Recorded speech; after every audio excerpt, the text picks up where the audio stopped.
This is the story of the New York 1960s mid-air collision.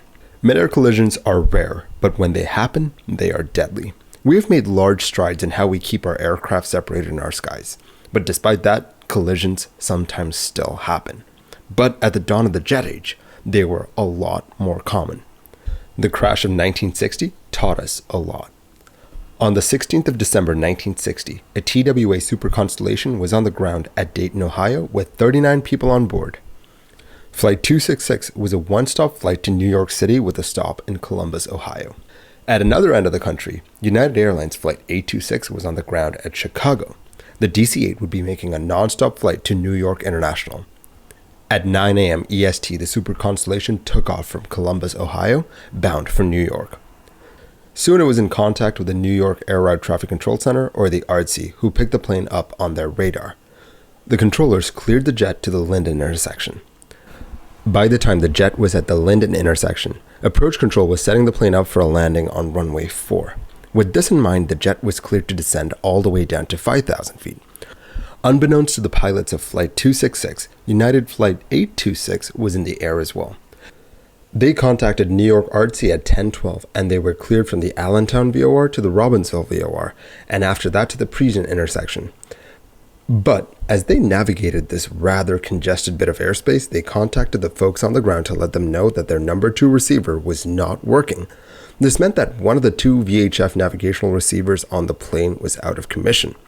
This caused a problem for the pilots of the DC-8. A position fix was obtained by getting the intersection of 2 radials from 2 separate radio beacons.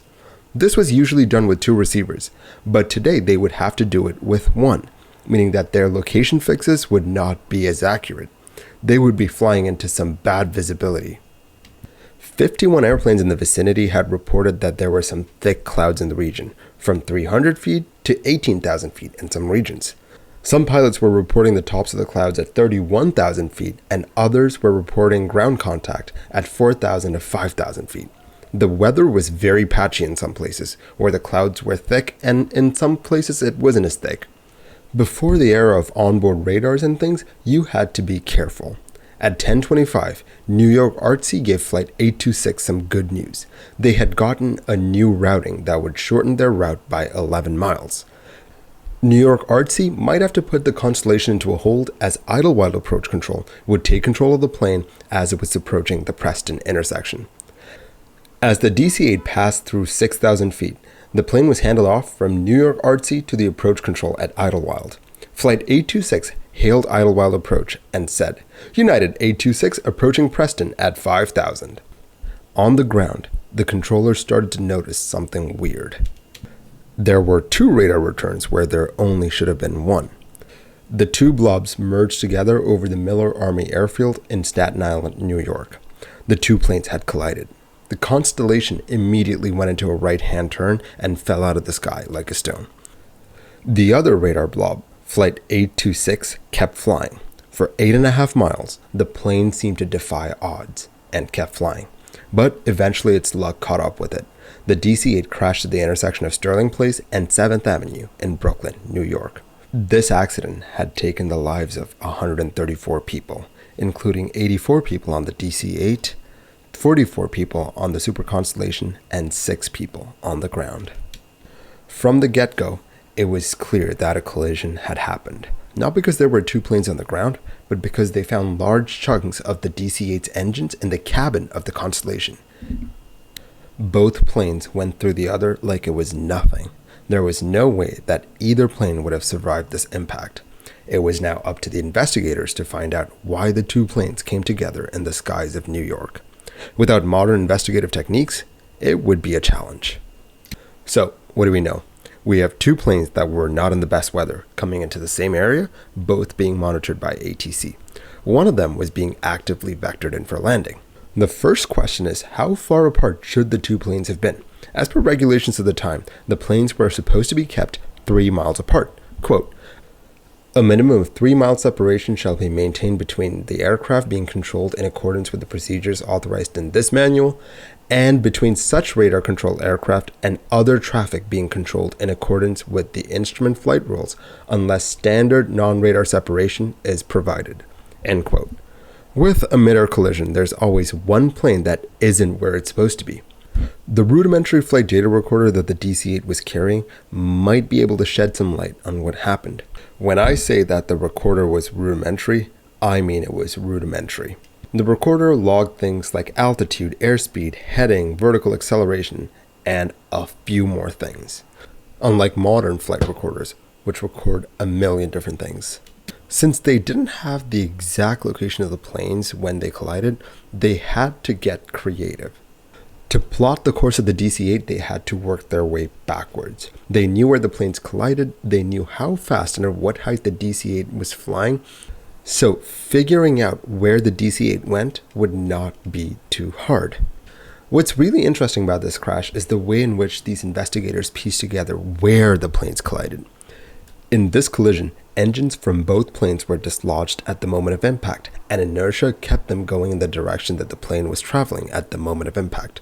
Therefore, all the investigators needed to do was draw a line on the map from where the engines fell in the direction of flight, and boom, you have the point of collision where the lines intersect. With all of this data, they came to one conclusion.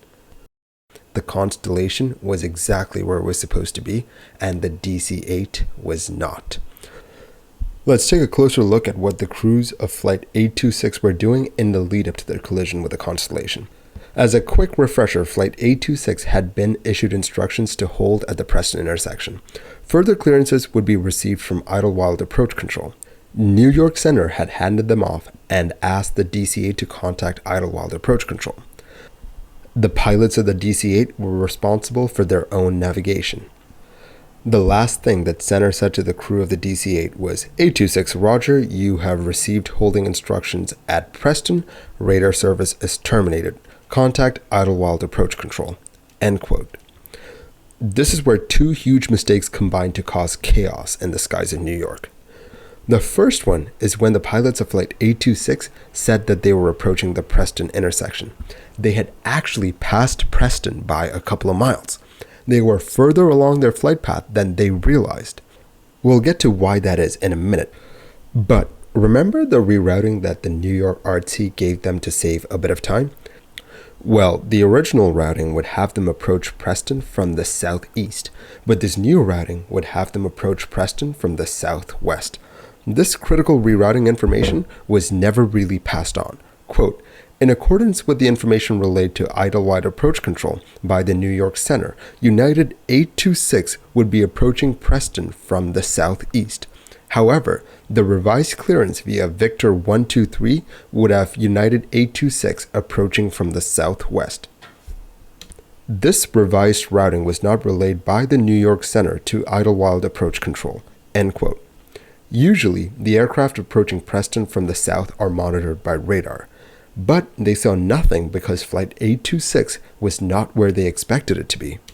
The controllers were under the impression that Flight 826 could take care of their own navigation, which they could not. That amended clearance to save time really threw a wrench in the works for the pilots of the Constellation.